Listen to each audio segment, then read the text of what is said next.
extraordinary to see such a wonderful audience. And good evening, Your Excellencies, honored guests, ladies and gentlemen. I am Michelle Kidwell Gilbert, Chair of the Archaeology Committee, the National Arts Club, and am delighted to welcome this audience to an extraordinary presentation by the Honourable Michalis S. Firillas.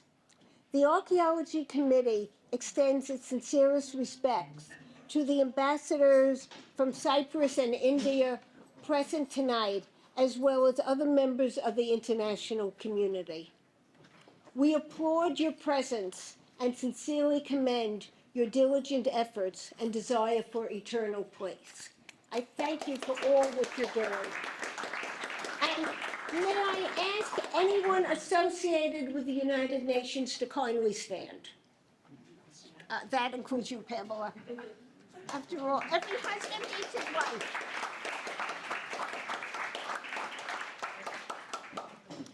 The Archaeology Committee has enjoyed a special relationship with various Cypriot Consul Generals serving in New York. Now an ambassador, Koulas Aponanou frequently attended lectures related to Cyprus and the Hellenic world, and participated when the National Arts Club received a congressional certificate on the occasion of the first National Archaeology Day, which in time transformed itself into International Archaeology Day, which is what we're celebrating. These are two endeavors associated with the Archaeological Institute of America.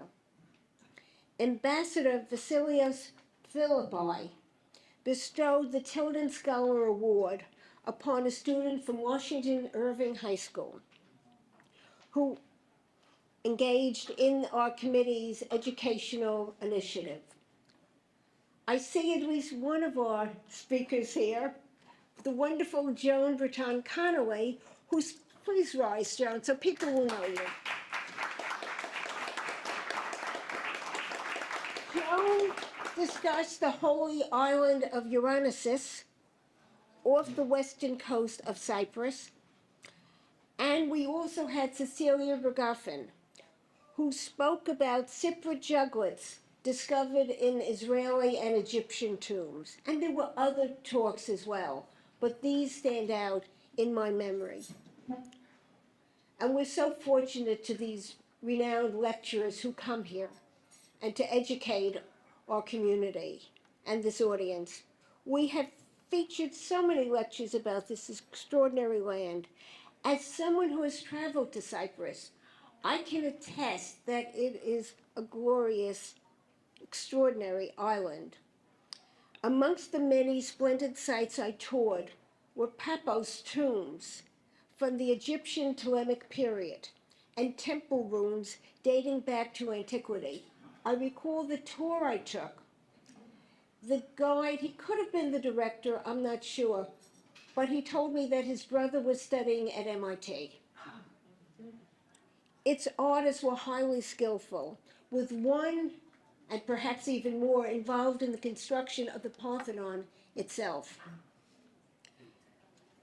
Well, I'm not the only one who's fascinated by Cyprus. The play Othello, Shakespeare situates in part within the island itself to justice for its glories and its importance as a crossroad between nations. Advance notice that in 2025, the John and Mabel Ringling Museum of Art in Sarasota will install their Cypriot holdings. So it's a wonderful reason to travel to Florida and to learn whatever we can about this. There are a few seats, not many, but if you come around. Once a year, primarily in October, we celebrate International Archaeology Day. But today's presentation seems particularly auspicious, as yesterday commemorated independence from Great Britain. It was the Cypriot National Day. And that occurred 63 years ago on October 1st, 1960. So we feel particularly privileged Consul General, that you are addressing us this day. The son of a United Nations diplomat who specialized in peacekeeping missions, Consul General Firillas has spent most of his life outside of Cyprus, contributing to a rich understanding of complex cultures, societies, religions, politics. What separates them, but also what brings them together. And this is very similar to archaeology's concern with shared humanity. Now, I mentioned MIT. We're not outdone with a doctorate in history from Harvard University.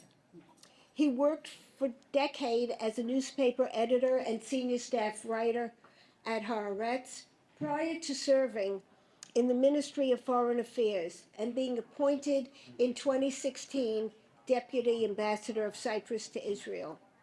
Consul General, if you would kindly join me at the podium and address our audience. Thank you.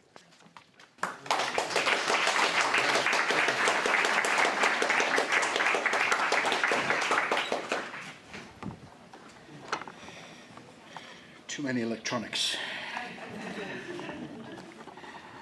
There's a very interesting article in The Economist about the importance of handwriting. And yeah, so it's been a long time since I've handwritten anything. So thank you for joining us this evening. Thank you for the invitation by the National Arts Club. And a very special thanks to you, Michelle, for putting this together. Thank you very much.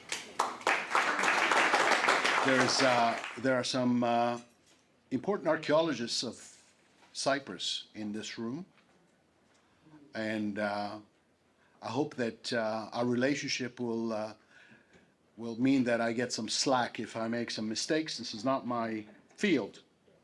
I've tried to clobber together a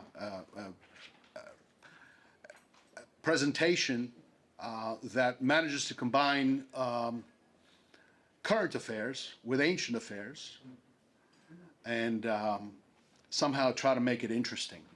And I always found the maps are very helpful in that. So my presentation has a short format that should give you a better visual idea of what I will be trying to share with you tonight.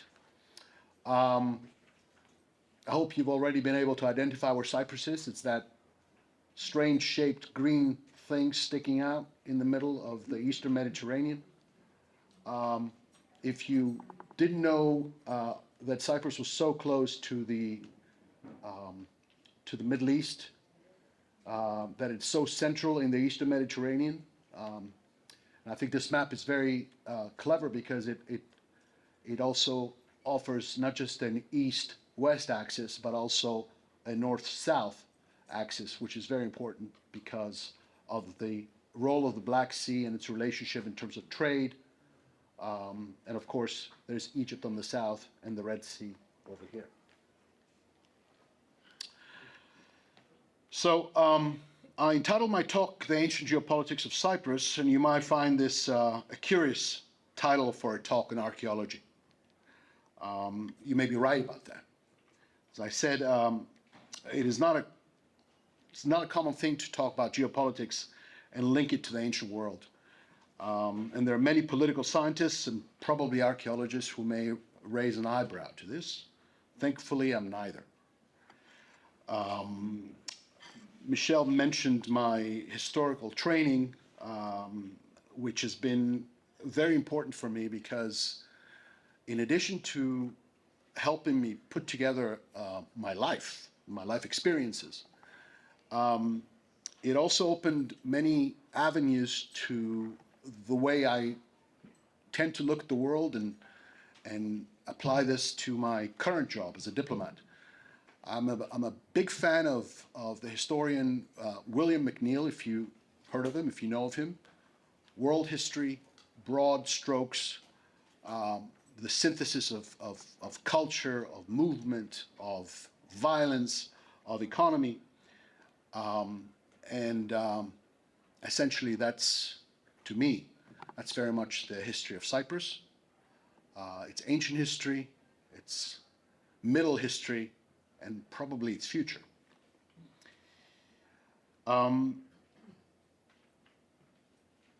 I've always believed that archaeology is not something dead and belonging to a bygone era, but a reflection of who we are today and what binds us to our future.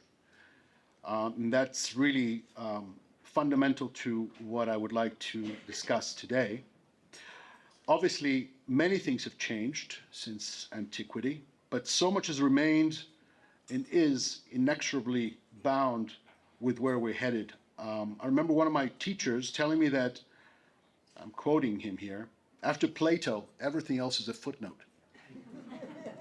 And that may be an exaggeration, but over the decades, I've come to see the wisdom of that statement. So when I make use of the term geopolitics, what I'm trying to do is to look at how geographic location affected and continues to affect the politics of a specific locale, in this case, Cyprus. And when I use the term politics, I'm trying to use it in the way that I think the ancients were meant to use it. And that is the interaction, the exchange, the negotiation, the violence that encapsulates life, civilization, and human endeavor. I should also tell you that I have an ulterior motive, and I need to be very clear about that. As Michelle mentioned, Cyprus celebrated its 63rd year as an independent state. And for an island with about 9,000 years of accumulated history, 63 years is just a drop in the bucket. However, we celebrate our independence modestly, but mostly in the hope for a better future. And I say this because we're also approaching the 50th year, where a full third of our country is still being occupied by our northern neighbor. And I'm not mentioning this because I need to politicize this talk. This is not the forum for it, nor is it my intent. But I want to remind you of the situation because it is central to my theme. Cyprus, throughout its history, has been too small to secure independence for long periods, but too important to be ignored by empires or regional powers with imperial ambitions. And this has been the constant of its geopolitics from ancient times to this day.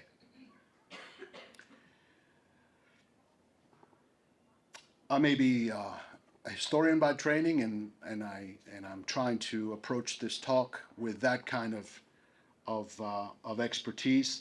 But I'm also here with my Cypriot diplomatic hat. And like my colleagues, and I have one sitting right in the front row, there aren't many of us. We are dedicated to the preservation of the Republic of Cyprus, and we strive to make it whole, to make it free, and to make it as independent as possible. And the big question here is, are we bucking against the odds? Are our geopolitics, ancient or modern, working against us? Perhaps we could all revisit this in 50 years' time in this room.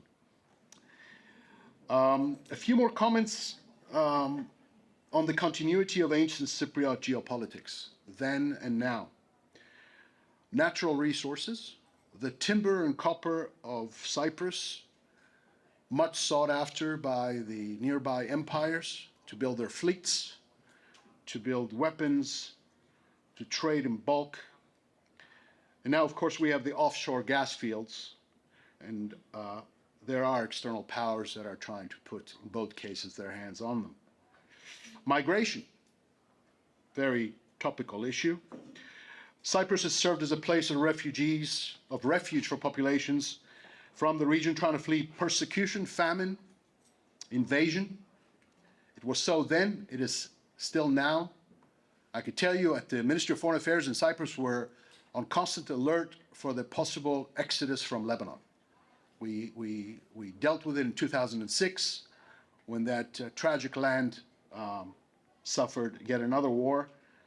And now we have tens of thousands of refugees fleeing Syria, Iraq, Africa, everywhere where it's miserable and difficult, looking for something better. Multiculturalism, well, with migrant populations, and Cyprus throughout its history has comprised of migrant populations, migrant populations that have clearly identified Cyprus as a good place to live, as a safe place to live. So each of these migrant periods, migrant populations has contributed to this socioeconomic cultural fabric of the island. And again, we're experiencing this again today from different parts of the world. We've absorbed 25,000 refugees from the Ukraine, for example. So that just gives you an idea of what's happening. Trade and shipping. Cyprus was at times dominant in the region in terms of shipping technology and trade, both of finished products and raw materials. Today, Cyprus has a substantial commercial maritime presence. I think, if I'm not mistaken, we're the number 2 or 3rd largest European Union civilian maritime fleet. And its position, location, stability has attracted many international companies and banks that are active in international trade. But I think if there's anything that we could say about Cyprus and in terms of continuity and how its position, the way it has served the different empires of past and present, it's probably the synthesis that Cyprus represents. It's a constant element in our history of different cultures and societies, different languages, different religious rites and customs, and they all seem to coexist in this very contained geographical context, impacting on each other. And I think if there's something that I learned, again, I'm going back to somebody like William McNeill, it's, when we come up in learning how to be historians, we learn about, the timetables, we learn about the different periods, we learn about what distinguishes one period from the other. We like to put order in things that are not necessarily orderly. We need to have this order in order to be able to present a cogent, coherent picture. It's very important, though, to understand that change rarely happens very fast. Change happens gradually. There's this movement. It's almost like tectonic plates. There's this absorption of the new by what was there before, and a new amalgam of culture, of style, of civilization comes to the surface. So I think the archaeologists of Cyprus know this very well. Cyprus is ideal for archaeological research, and it's a contained place where you can. It's essentially an archaeologist's laboratory. So my thesis or my theme here in using these maps pointed to the centrality of Cyprus. Perhaps this is a better map in that sense because it shows some of the penultimate civilizations of the ancient world. You have the Syrians, you have the Babylonians, you have the Hittites, you have the Egyptians, and Cyprus is right at the receiving end of it. Essentially, whether Cyprus is part of their empire or whether Cyprus is a partner in their empire, if you want to be an empire in the Near East, you must control Cyprus. You must cooperate with Cyprus. You must include Cyprus in your administration, in your economy, in your military planning. You must access anything and everything that is necessary from a strategic point of view from that island. As I said, copper, timber, shipping technology, fighting men, food, of course money, taxes, whether that is in goods or in something precious, something else that's precious. But no one, whether it's an empire in, like the Babylonians, or whether it's the Egyptians, can have Cyprus controlled by a challenging empire, by a contesting empire. And essentially, this creates what is Cyprus. Cyprus is this accumulation of historical presence by anyone who is important in, certainly in the Near East, but if we start from the assumption that the Fertile Crescent civilizations are the nucleus of the ancient world, then certainly all of that and remnants of that and parts of it have landed in Cyprus and incubated in Cyprus. I know I've written a lot, probably in an effort to compensate for the fact that this is not my field of expertise, and I'm feeling a little insecure about it. Can you tell? But I'm also assuming that not everyone here is familiar with Cyprus. Not everyone here knows about the depth of history of the island. So I'm going to try to give you a very broad overview of 10,000 years of history, but really quickly.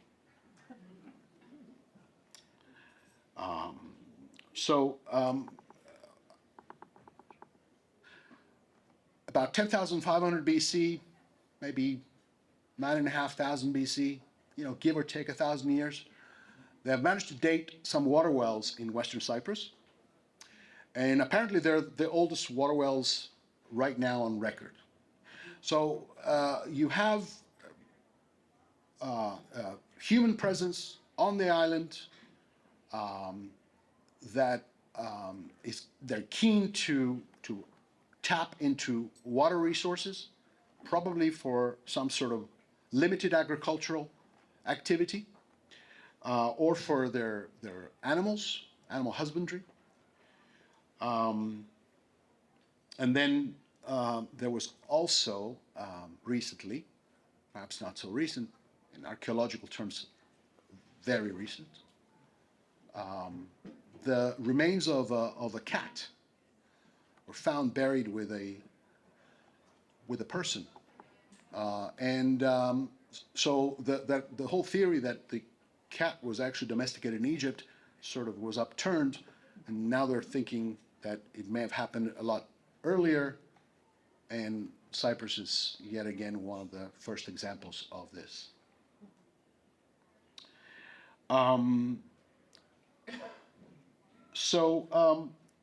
There's a very interesting settlement in southern Cyprus.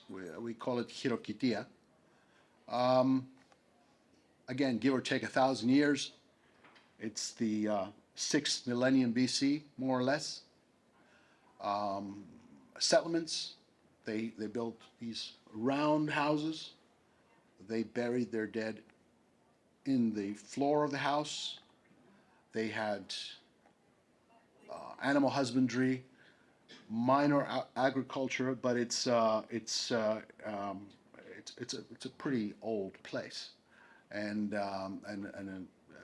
apparently showed signs also of some sophistication because of the way that the community was living, with a protective wall, whether against raiders, whether against other people, whether against animals. It's not quite clear. Then we're moving on to a period that archaeologists call the Chalcolithic, which combines two words, chalkos being copper, so you will have the use of metals. You're entering a metal, a bronze-ish period, but they're still using a lot of stone, a lot of ceramics. There's an influx of populations coming in from Anatolia, so Anatolia being what is now modern Turkey. Populations coming in from the east, where is now Lebanon, Syria. And there is evidence that of a social hierarchy, of a certain complexity in terms of property. So the beginnings of politics, beginnings of class, the beginnings of luxuries. And we see this, for example, in the burials, where some burials are less rich than others. So there's a differentiation. The kind of items that you would find in these graves. And what I was saying before about change not coming all at once, it seems that the arrival of the Bronze Age didn't happen everywhere in Cyprus at once. Now, Cyprus is not a very big place. It's about, I'll tell you in kilometers, I don't know, miles. It's about shy of 10,000 square kilometers. It's a little bit like, I'd say, Rhode Island.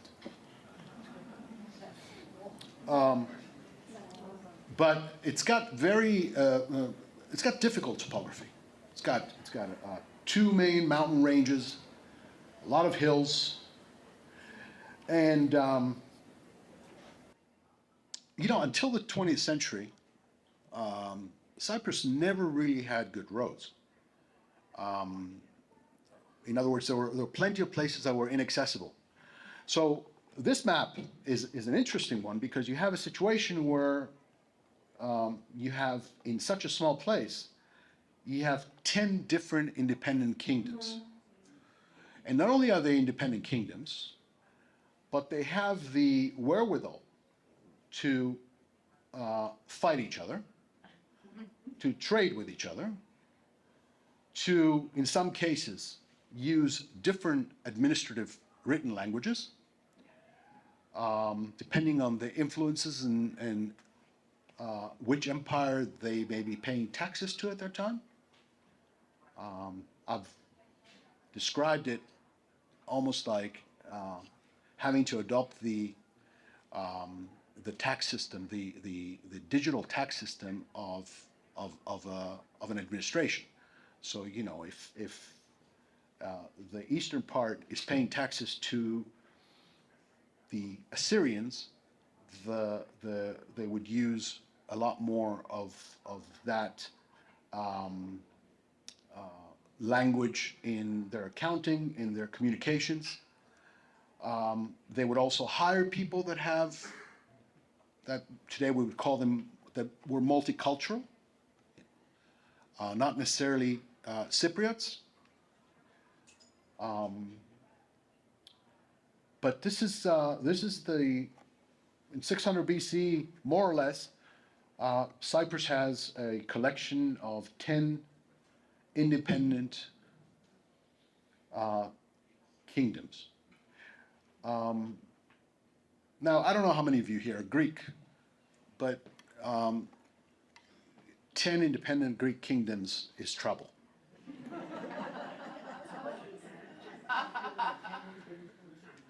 I think that's understood. I want to go a little bit further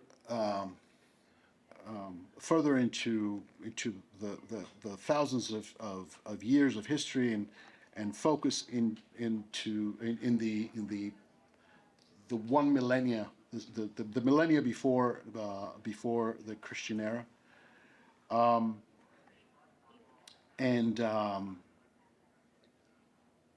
As I said, Cyprus has not had many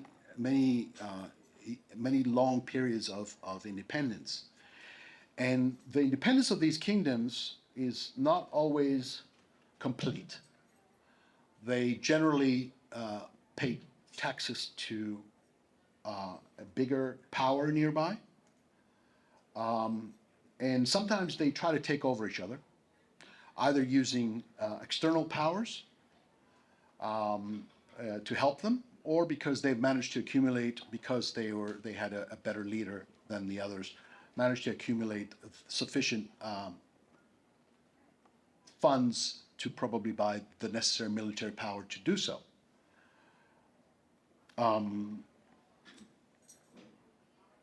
The period between 1050 and 750 BC, I think archaeologists like to call it for some reason archaeologists like to use art as almost like as a point to peg a period, and it makes sense because art means technology, art means new knowledge, art means many things that have to do with the economy, that have to do with society, that have to do with political display of power, display of authority. So it's a great reflection of what's happening and if things are changing. But as I said, things don't change at once. Things flow into each other rather than all of a sudden you have a huge crisis, and you do have huge crises, but it doesn't come into a void. It doesn't come to a vacuum. It rarely does so.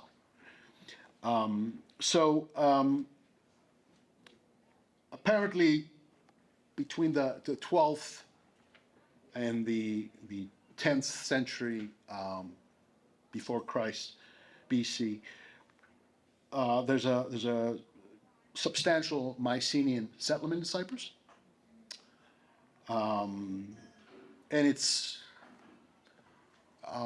considered to be the beginning of the Hellenization of the island, whereas in the past it was a culture, a civilization, a language that was based on the Mediterranean, Minoan, Near Eastern civilizational axis. You have new dominant elements that are coming in large numbers and are bringing with them sophisticated and advanced technologies and capabilities. We still don't have the full adoption of, for example, the Greek language. You don't have a full adoption of a Greek alphabet, but it's starting. And even more importantly, at the same time, you still have other influences. As I said, the Egyptian influence is particularly dominant.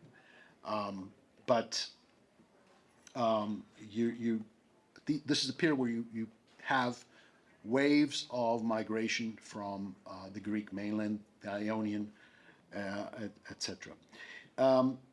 Something very interesting, because I was talking with Michelle about and Alex about reading some of the classics, and it's very interesting that during this period, with the migration of from the Greek mainland, from also the Greek-speaking cities of Asia Minor, the elements that you all know the story of Rome, and how Virgil weaved in the Trojan refugees and how they created Rome. So there's that myth.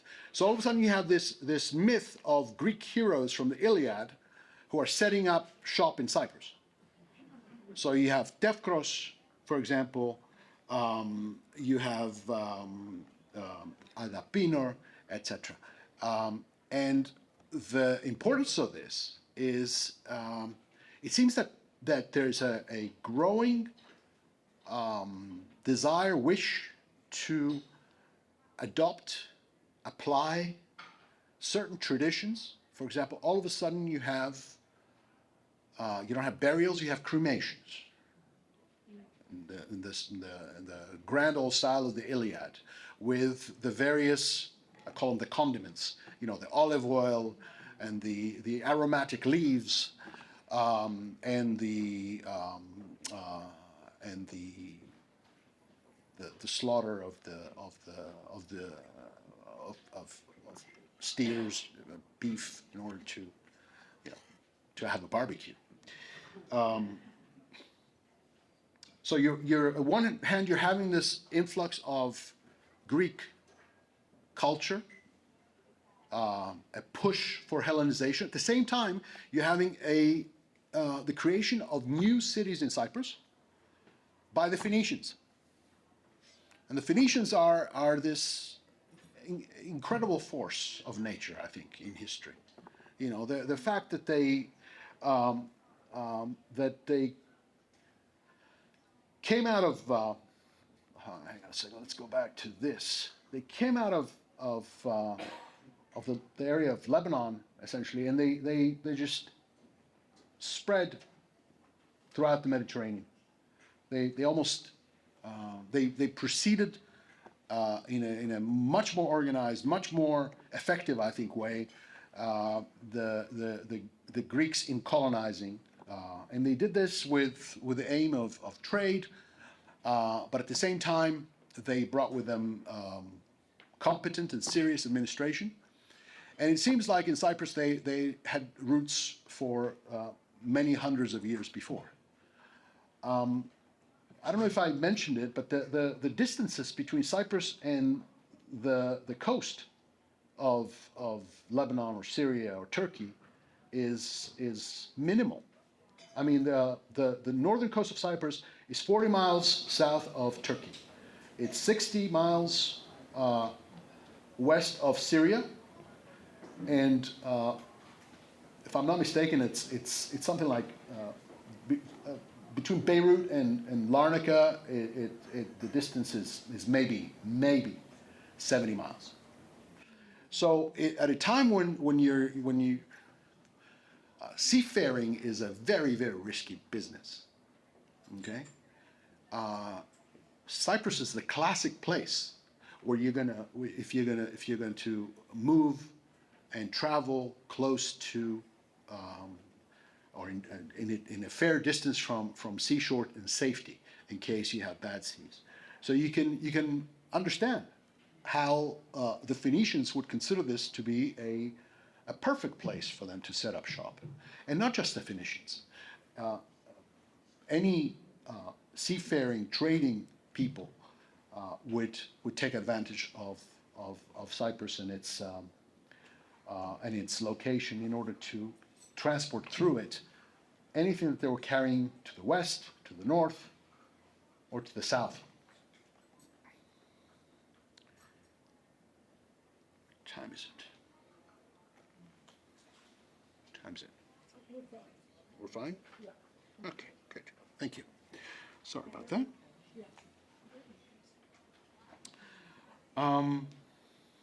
So, I've mentioned I want to go back a little bit to the independent city kingdoms.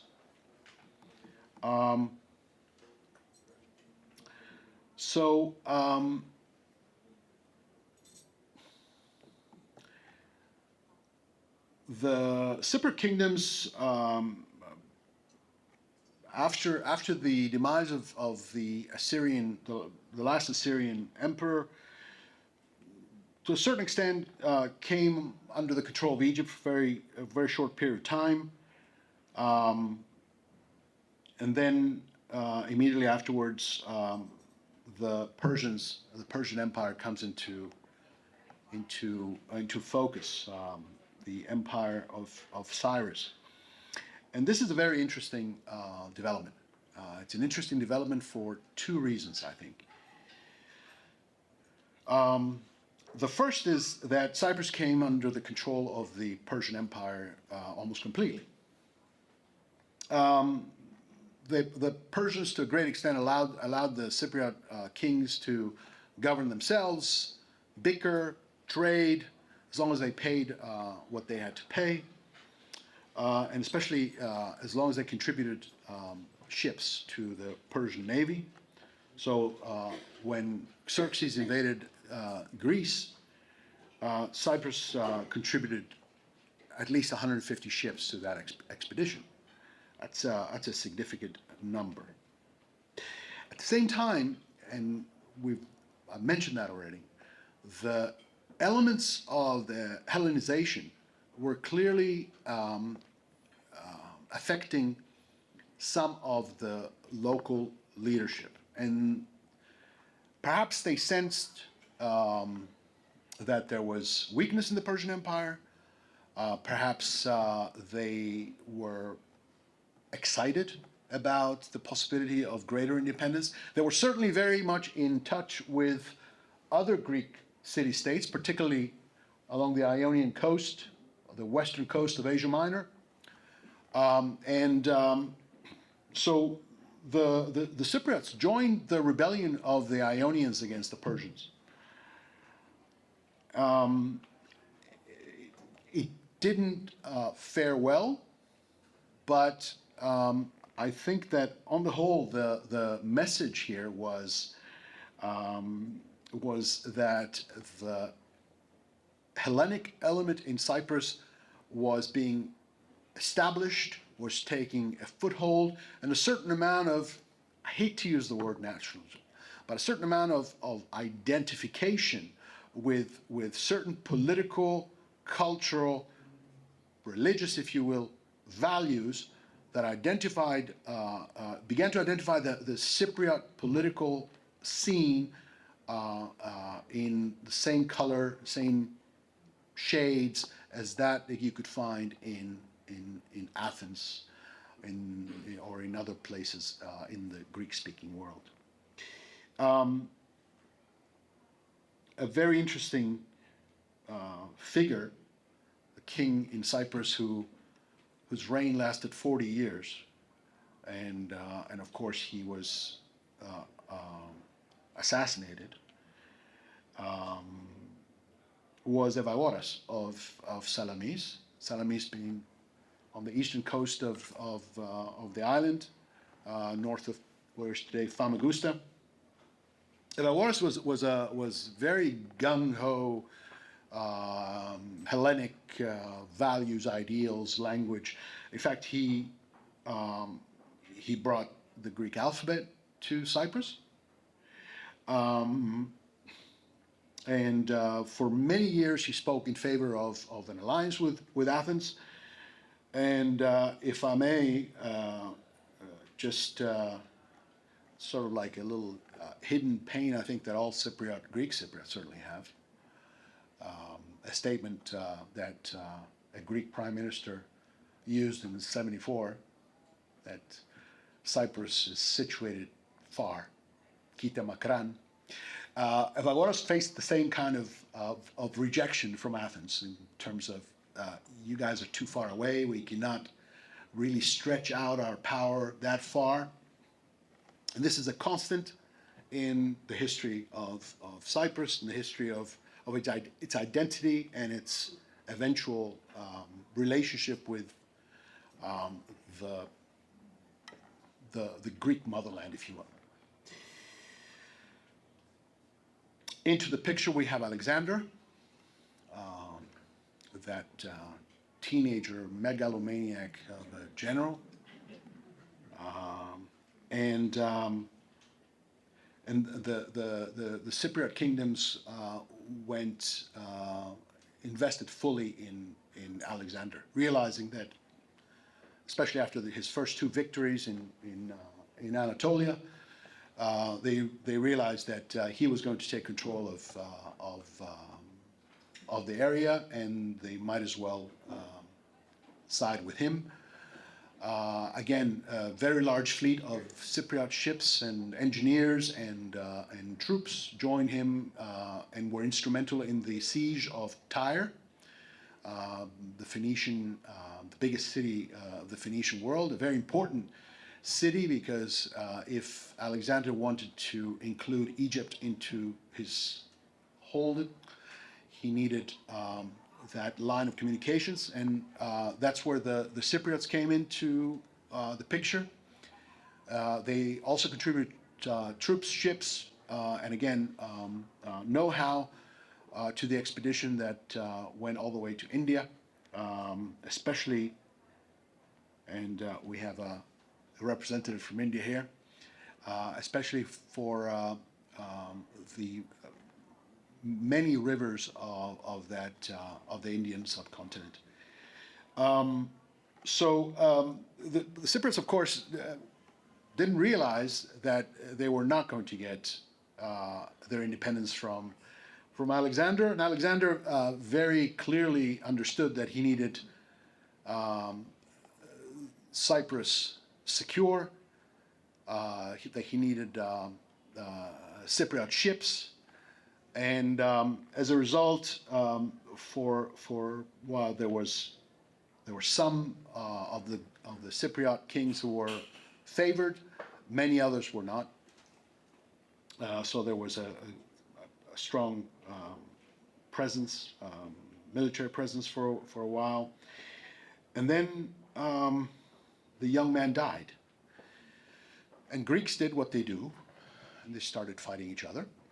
So Cyprus was caught between the Ptolemies, which is the green down here, and the Seleucids, which is the yellowish, mellow yellow thing. And for a while went back and forth, different kings betting for different sides. The bottom line is, at the end of this period, Cyprus came under Egyptian Ptolemaic rule. And it was during this period that we have what is essentially the full Hellenization of Cyprus. You have the Phoenician language disappeared, the local Cypriot language disappeared, the old Cypriot syllabic script was replaced by the Greek alphabet.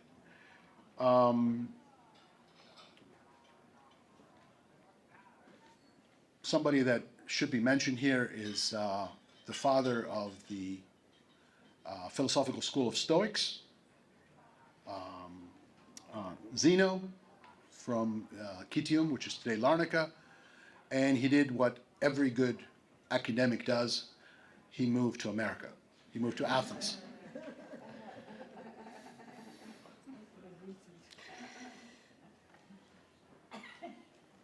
And I'm now coming to the big boys, which are the Romans. And Cyprus became a Roman province in 58 BC. Now, Cyprus was very, very lucky, because the guy who was sent down to settle things in Cyprus was Cato the Younger. And if any of you know Cato the Elder, this guy doesn't seem to have been any less stubborn or firm, which means he didn't really, he didn't suffer corruption. The Cypriots were protected from a lot of the tax farming that was very common in other parts of the Eastern Empire. They created 4 very stable districts in Cyprus. And within this, and the Roman period in Cyprus was a fairly calm period, a period in which there was adoption of many Roman techniques in the arts, in construction, and technologies. There was one major event in terms of violence, and that was the Jewish uprising, which didn't just happen in Cyprus, but Cyprus was home to a very large, probably the largest expatriate Jewish community outside of Palestine. It was a very bloody rebellion. Took the Romans a while to send the necessary troops. A lot of civilians were murdered. According to most historians, at least, it was also a period in which the Jews were banned from ever coming to Cyprus. I was talking to somebody here about the presence of Jews in Cyprus, and I said, we have maybe 24 indigenous Cypriot Jews, and you can't find synagogues in Cyprus. Which brings me to my next point, which is Cyprus and its role in Christianity. Cyprus, as you can see, it's right in the middle of everything. And if you do have large large Jewish communities and you want to preach Reform Judaism, which was proto-Christianity was about, Cyprus is a good place to start. So you have the big shots, Paul, and you have Mark, and they went there. And Paul apparently was so successful that Cyprus was the first Roman province to have a Christian governor, a Roman general who converted to Christianity. And the rest, as they say, it's history. The Cypriot church emerged in late antiquity,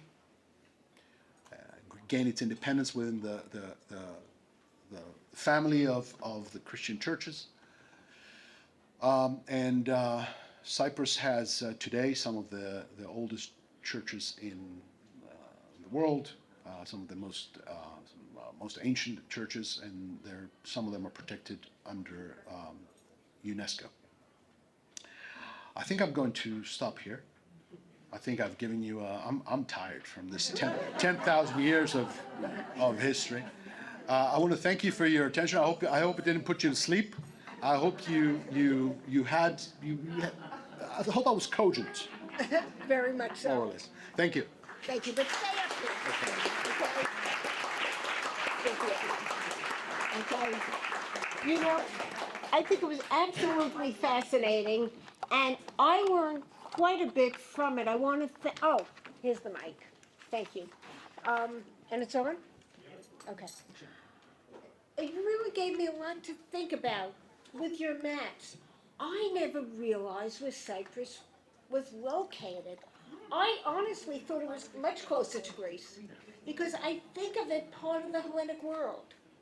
And when it's near Lebanon, Egypt I knew about. I went to the Paphos, which was wonderful, and that's where Aphrodite is from. I think of Cyprus also, not just Aphrodite, Adonis.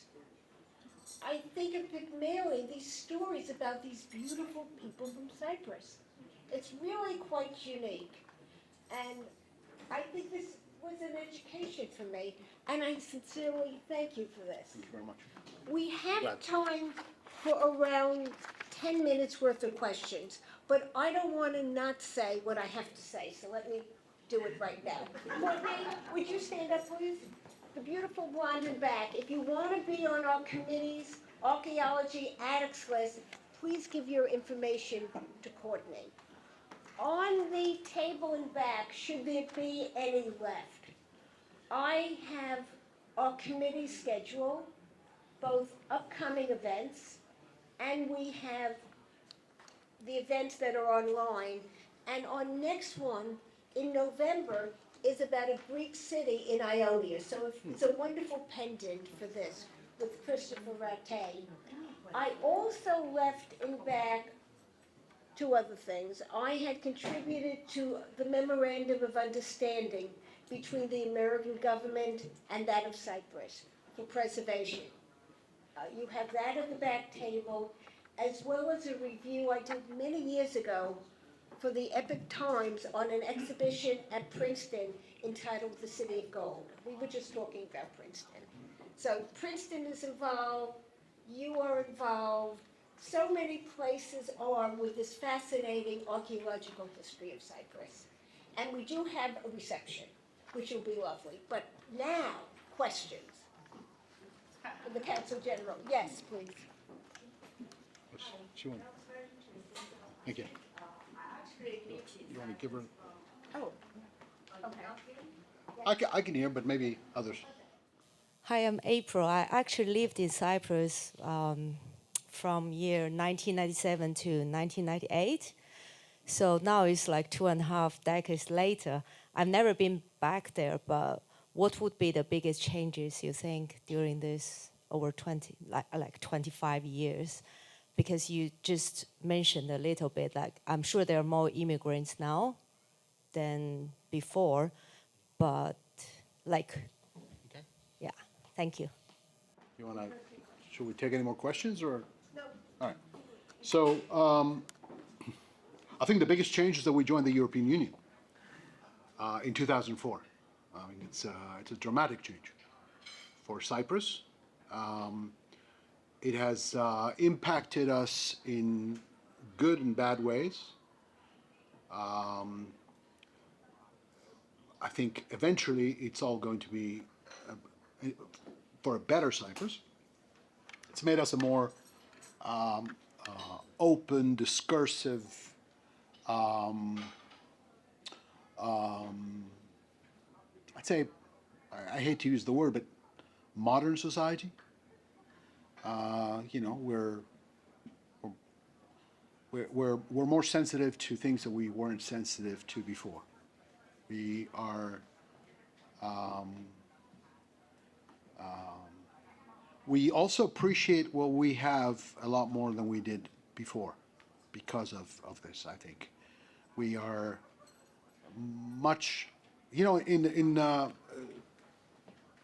I said Cyprus is a small place, and you know a lot of times, and this is I never realized this until I was at some conference, and there was an Italian professor who specializes in islands and island societies, and he really opened my eyes to a lot of the shortcomings of island societies. Island societies very often they're phobias because they're small, they're exposed to invasion in a way that they cannot escape from it, and that creates a certain there's a characteristic of trying to appease the other, especially if you consider the other to be more advanced than you or more. It doesn't mean you like them. Doesn't mean you endear yourself to them. But you're in an appeasing mode. And I think Cypriots are less appeasing now, and that's a good thing. In other words, they feel more confident about their history, their past, their society. We're not there yet. By no means we're not. But you know the 2004 was a watershed, historical watershed for Cyprus. So that's my Very answer. interesting. Ollie, from the committee. I want to make a comment that what is considered slow today didn't exist then, because they had to take a message from one area to another by horse, which Foot. slowed things down. For us, we can't comprehend that anymore. The message is instant. So things happen faster, but to us, it's slow. That's right. Yes. Is there any connection between the Turkish occupied area and the EU? Well,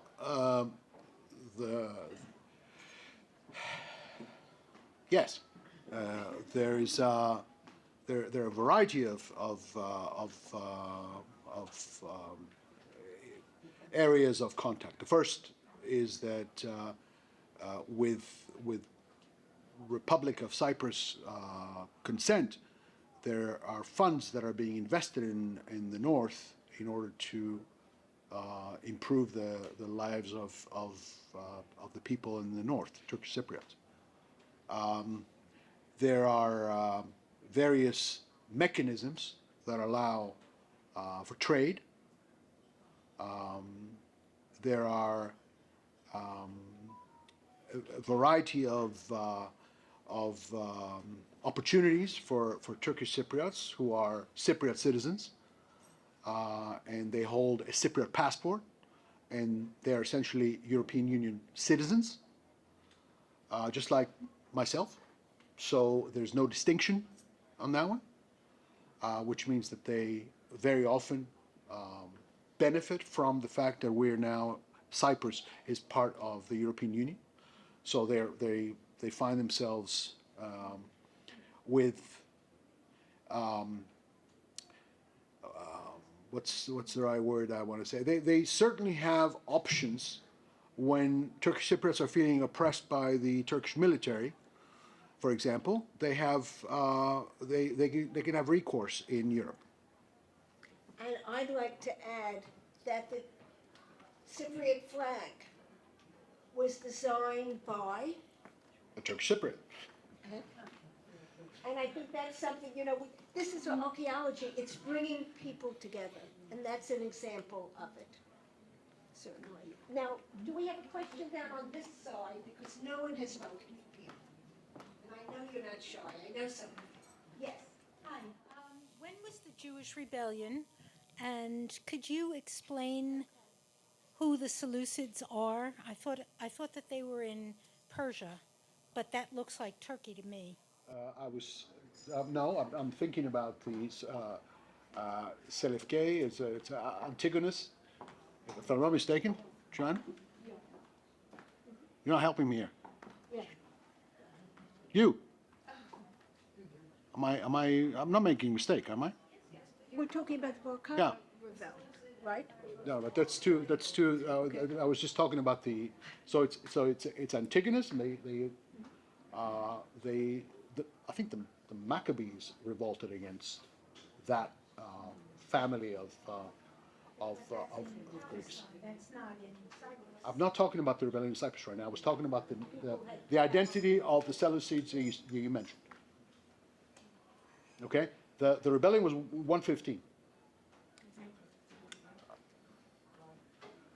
I'm not a biblical scholar, but there were the time of the Maccabees, and then you have later Yes, with the Roman Empire, where you have that's the two separate two rebellions. separate I was talking. occasions, yes. Of course, Okay? So I didn't want that. the to be- the Antigonus reign was in the period when the Maccabees revolted. Okay, you had, if I can just make this point, as I would, both the Arch of Titus, which describes some of the destruction of the temple in Jerusalem, and there was also, when I was in Athens, I learned that there had been a synagogue, temple in the Agora that was destroyed by Hadrian, and a statue of Hadrian put in the approximate location. So there's a lot happening, and I was glad to hear about Cyprus's role as a sanctuary, almost. Sometimes. Sometimes sanctuary. Now, I have time, I saw a hand for one There's a more hand right there. question, as much as these are fast. Two hands. Okay, we'll take these two. So, you very nicely indicated some of the ways in which Cyprus in antiquity intermediated between the Hellenic and Hellenistic world and the Near East. And some of it came up already also in some of the questions. I mean, Adonis, for example, is a Syrian god who works his way into Greece. And Bacchus, likewise, according to Greek tradition, comes from the east and then comes into Greece from the east and so on. And yes. So, do you foresee, in all the cultural tensions that exist in the Middle East, can you hope to see some role for Cyprus as continuing to play some kind of cultural intermediary between the European world, the EU, for example, and its Near Eastern neighbors? I know this is all complicated because of your own internal problems there, but still, can you envision a cultural role for Cyprus parallel to some of these antiquities that you so nicely pointed out to us? Answer right now, we have the last question. I'm standing right here. Thank you for your presentation. When I was a fellow in Nicosia at the Cyprus American Archaeological Research Institute, there was a real problem with access to sites, both on the Greek side and on the Turkish side, especially with Byzantine churches that have been converted to mosques. Going as an archaeologist and with a group of archaeologists, we were often not allowed entry. I was wondering if you could comment on that and what might be done right now to kind of help address the access. The other part of that is that a lot of Greek Cypriot archaeologists will not go to the north side and won't do work on those sites. So how do you address that problem? Thank you so much. I'm going to start with the easy question.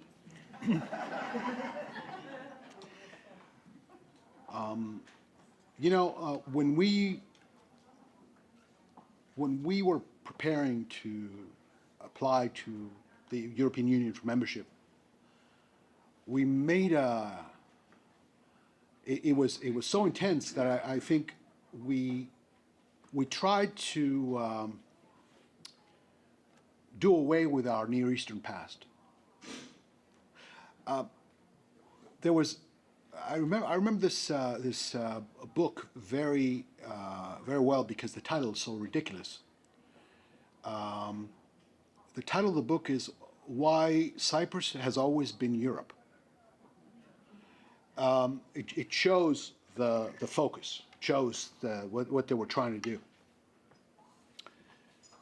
They would join the European Union, and about 10 years later, began to rediscover the Middle East again. We began to rekindle our relationship with Lebanon, with Egypt. Never really died down, but it became much more intense. We have embassies now in every single one of the Gulf states. Saudi Arabia agreed to open an embassy in Cyprus. These are big developments, because there were serious hang-ups from doing so because of the domestic internal issues that had to do with our relationship with Israel. Into this environment of new exchanges, we had a parallel effort, which was very hardcore diplomacy, and that is the delineation of the exclusive economic zones with our neighbors. I mean, this created the fact that we have such an agreement with Egypt, and make no mistake, as I told you before, this is a very tight area. I mean, it's very difficult to go by international law and really determine precisely the midpoint of sharing. Okay, if you follow the most recent developments, the fact that the United States mediated between Lebanon and Israel, Cyprus sort of had an auxiliary role in that development for the past decade. So what I'm trying to say is, we created this new architecture, if you will, diplomatic architecture in the sea. We're hoping at some point we will also be able to have Turkey play by the same rules and come into this fold. But we're going to leave that aside. And there's a direct line between what happened in the Eastern Mediterranean with these series of agreements, and you could draw Abraham Accords. This is not. This is what I'm saying is not theoretical. This is step by step by step by step development. Whether this is going to happen on a cultural level, I'll tell you something that's happening right now in Cyprus. We are facing. I don't know if it's a crisis. I'm not going to call it a crisis, but it's certainly a challenge, where we have in Cyprus today, and make I need to stress that in Cyprus, constitutionally, the Greek Christians and Turkish Muslims have very specific roles to play and very specific positions in the scheme of things. But now we're having, for the first time, a non-Turkish speaking Muslim community in Cyprus, the result of migrants. Okay? The Cypriot state, whether we like it or not, we have to come to terms with that. We have to address the needs. We have to look in our military. For the first time now, we have 15 Muslim soldiers. This is not. I mean, imagine this. I did my military service at a later stage of my life, so I noticed these things that perhaps I wouldn't have noticed had I lived in Cyprus. An artillery unit, every piece of artillery has a little icon of Saint Barbara on it. Okay, now imagine a young Muslim guy who's just joining the artillery squad, and he's got Saint Barbara on his weapon. You know, you got to reconcile these things. That's real multicultural. All right, you got to figure out how to do it. You know, perhaps we'll have to we'll learn things from some of our neighbors. You know, the Israeli army has Muslims and they have Druze and they have also Christians. They have all sorts of people in there, and they managed to have some sort of arrangement.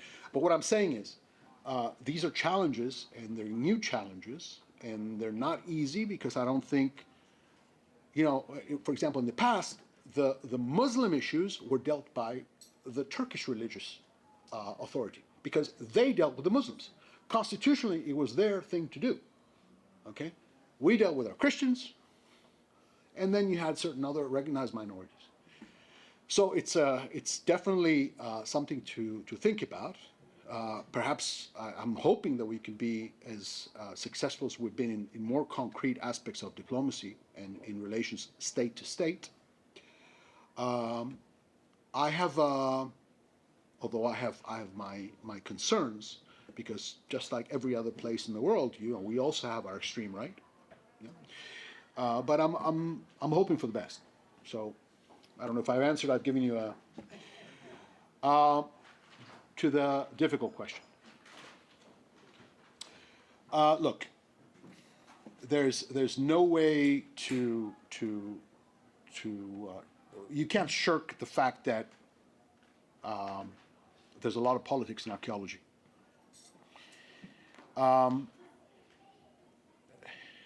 I've mentioned in my talk about what we do as Cypriot diplomats and what our priorities are.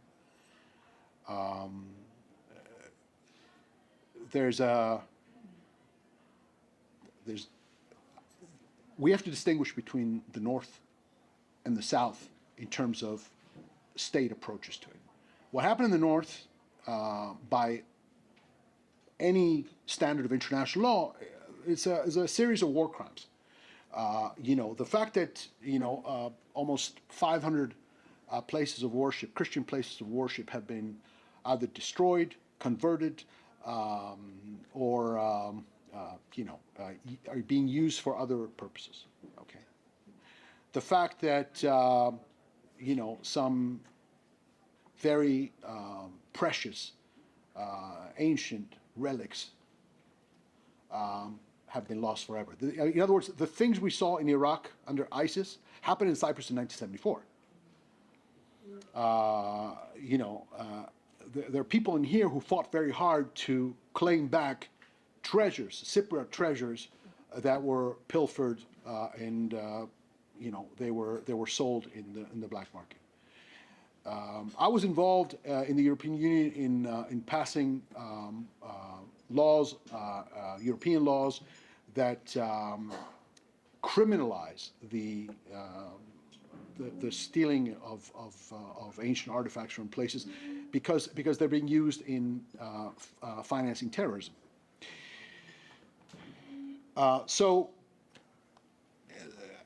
what happened? The destruction that I mentioned in the North is one part of the story. The other part of the story is that there is a very determined, consistent effort to erase every element of Greek presence, historical presence from the North, and not just Greek presence. The Jewish cemetery at Margot, for example, has been destroyed. And by the way, it's not just Christians or others who are the Alevis, who are Shia Turks. There's about 2,000 of them they're the remnants of an exiled group from the 16th century war between Shia Iran and Sunni Ottoman Empire. You know, they turn to us and they ask us to take their case to Europe because they feel that they're being abused by the Sunni hierarchy. And as you know, with the rise of an Islamist president, these things have intensified. The fact that the whole concept of waqf, I don't know how many of you know what a waqf is. It's it's a Muslim religious endowment.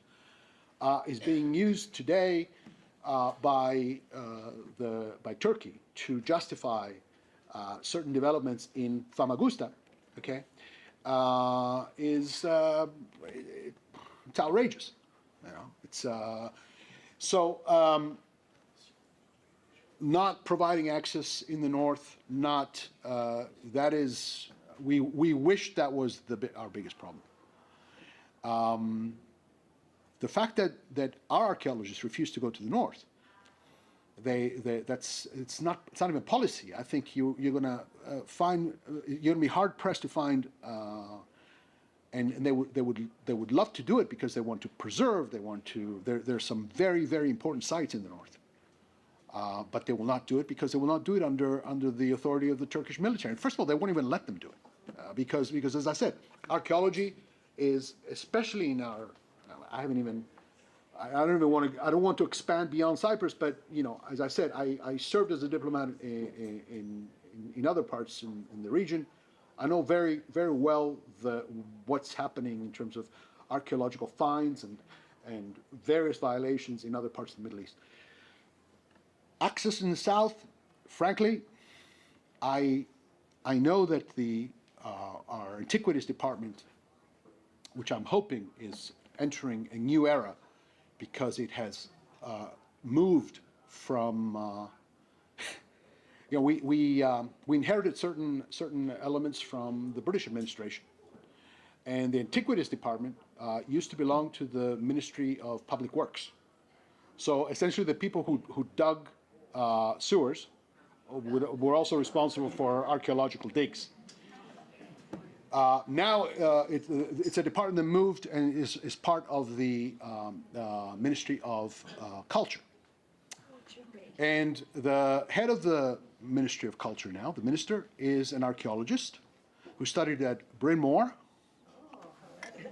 Was her student right there. Hello.